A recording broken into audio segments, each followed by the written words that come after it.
Have we ever said something, expressed a thought or an opinion, only to regret it just a short time later? Don't you ever say something, especially if an outcome wrote on it, then wished right after you said it, darn it, if only I could have expressed it better in a way that could have delivered my message with more punch packed into it, to have the impact understood and interpreted in order to achieve the outcome that I sought. Well, the reality is that this happens to us all the time in many different contexts.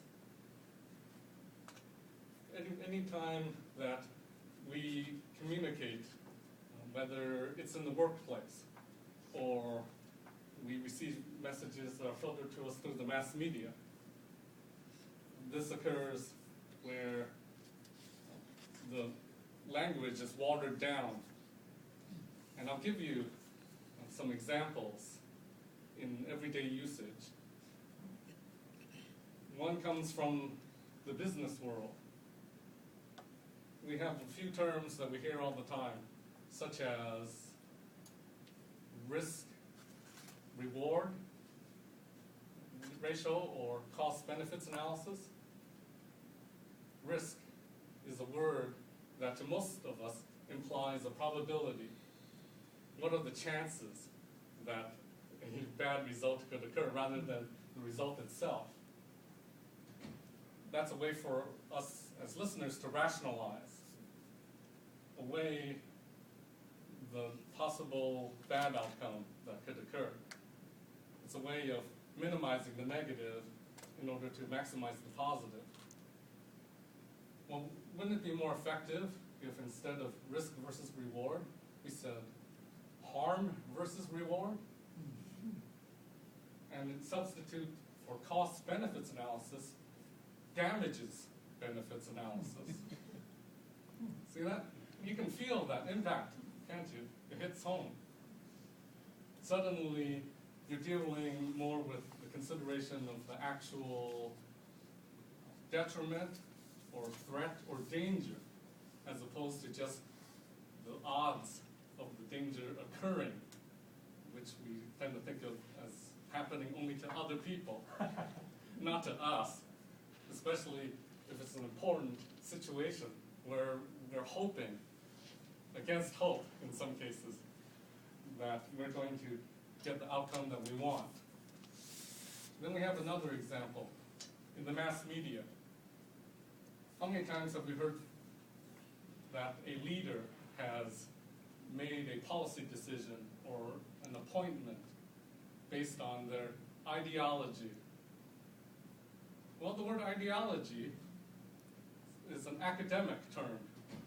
It sounds more abstract, even hypothetical. It's kind of ethereal. It doesn't sound as tangible or as relevant to us in everyday terms. Well, how about trying this? Our leaders' decisions were based on the politics or that person's political agenda. If you're going to criticize someone for the actions or decisions that they make, then say what you mean and make what you say mean it. Other common terms, I'll write off a few. We hear people, especially political candidates, try to appeal to soccer moms or hockey moms, or to much lesser extent, baseball moms.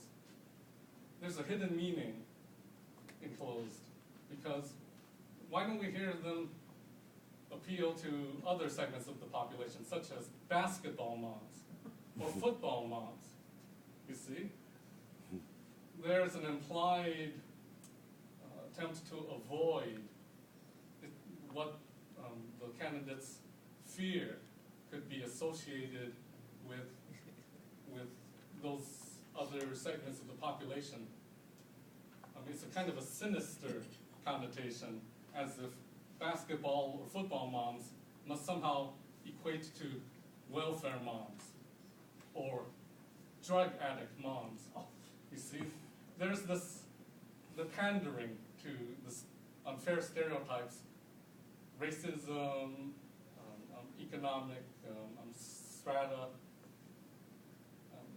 That's a way to kind of avoid, through implication, whom they're trying to associate themselves with.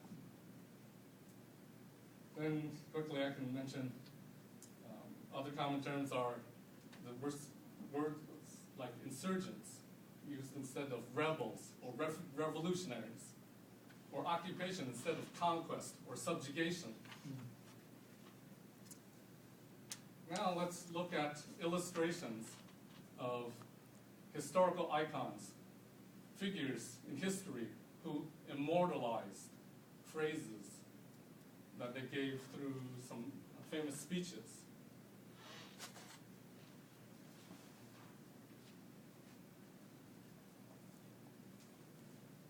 On November 19th, 1863, our 16th President of the United States, Abraham Lincoln, gave his Gettysburg Address. He finished it in just 2.5 minutes, some estimates say 2 minutes.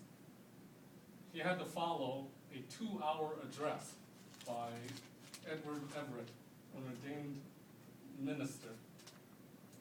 How could he register after the audience had gotten worn out, even put to sleep, by the sermon of that great battle that they were commemorating?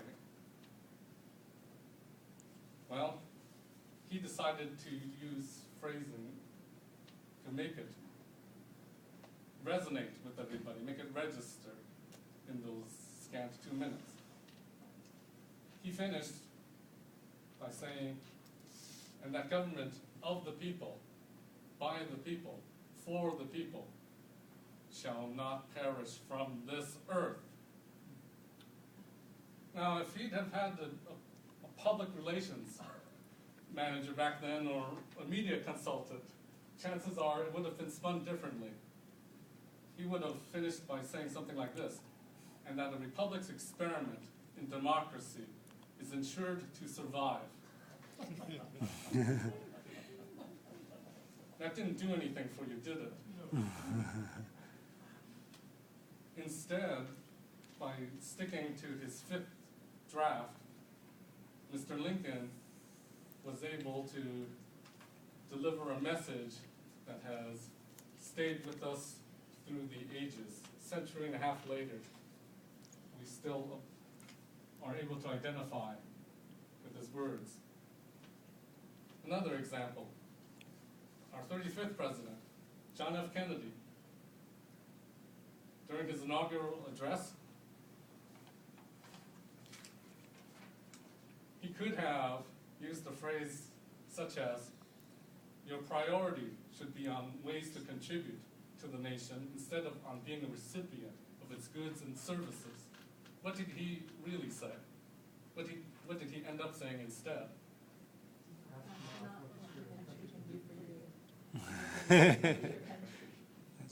Everybody knew that one by heart. Mm-hmm. I didn't have to spell it out for you.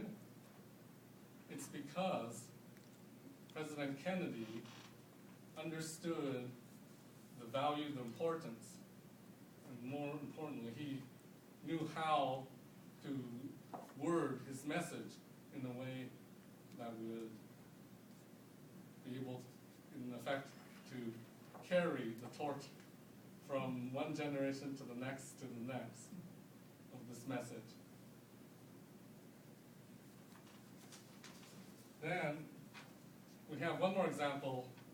I mean, any discussion of great speakers throughout history cannot be complete without mentioning Dr. Martin Luther King Jr., also an ordained, in this case, Baptist minister. On the March on Washington,